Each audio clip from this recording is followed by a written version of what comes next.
Il y a toute la préparation en amont des longues graines aussi. Moi, je suis plus spécialisé là-dedans, tout ce qui est la désensibilisation, que les chevaux comprennent ce qu'on leur demande, qu'ils ne soient pas dans la fuite déjà au départ, et ensuite avoir des indications précises sur les rênes. Et plus il y aura de la précision aux longues graines, plus on pourra gagner du temps à l'attelage.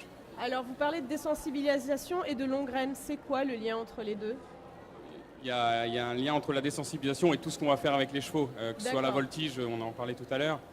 Le cheval n'est pas peur du voltigeur ou du public. Et aux longues graines, on a une position où on est un peu plutôt derrière au départ. Il y a beaucoup de chevaux qui au départ vont un peu fuir la personne qui est derrière, et donc bien vérifier ça avant de demander des choses plus compliquées. Et parfois, certaines personnes peuvent travailler le cheval et sans s'apercevoir que le cheval est un peu tout le temps dans le fuite. Et à l'attelage, après, c'est important que le cheval avance sans qu'il soit dans la fuite. Exactement. Donc ça rejoint tout à fait, parce que le cheval que j'avais en tête là aujourd'hui, c'est un cheval que j'ai depuis 8-10 mois. Et ce cheval-là a de bonnes capacités, de bonnes prédictions, mais il est assez craintif. Alors vous allez me dire, c'est quand même assez compliqué de venir le présenter sur un salon.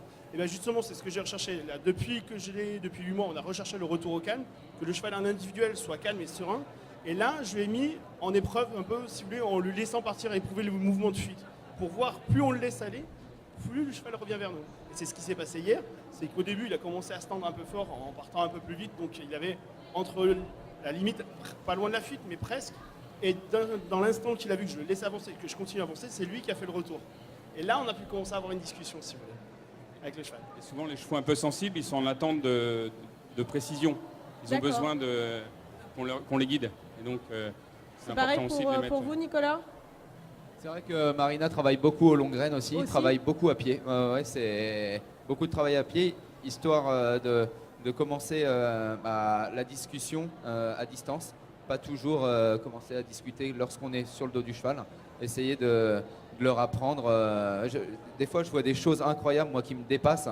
Marina est au bout de la longe et d'un seul coup, donc je ne suis pas encore sur le cheval est à l'arrêt, elle respire, le cheval recule. Elle a une autre attitude et d'un seul coup, le cheval part au galop. Et ça, ça a été travaillé. Et en étant, voilà. C'est incroyable. Hein. C'est l'importance de notre langage corporel à pied. Et même sans le vouloir, sans y travailler, on a une incidence sur le cheval. Et c'est donc important d'avoir la bonne attitude au bon moment. D'avoir la bonne attitude au bon moment. Oui. Ça va être l'apport de l'équitation éthologique dans toutes les disciplines. Parce que vous, les longues graines, par exemple, vous en servez pour quoi faire? Pour tout travail des chevaux. Je prépare des chevaux, des trotteurs au débourrage, donc je les utilise. Mais après, pour tous les chevaux qu'on a au travail, on utilise les longues graines. Parce que ça leur apprend l'action des rênes avant d'être dessus. Et on a un travail de précision. On peut observer le cheval pendant qu'on agit. Oui. Donc il y a beaucoup d'avantages.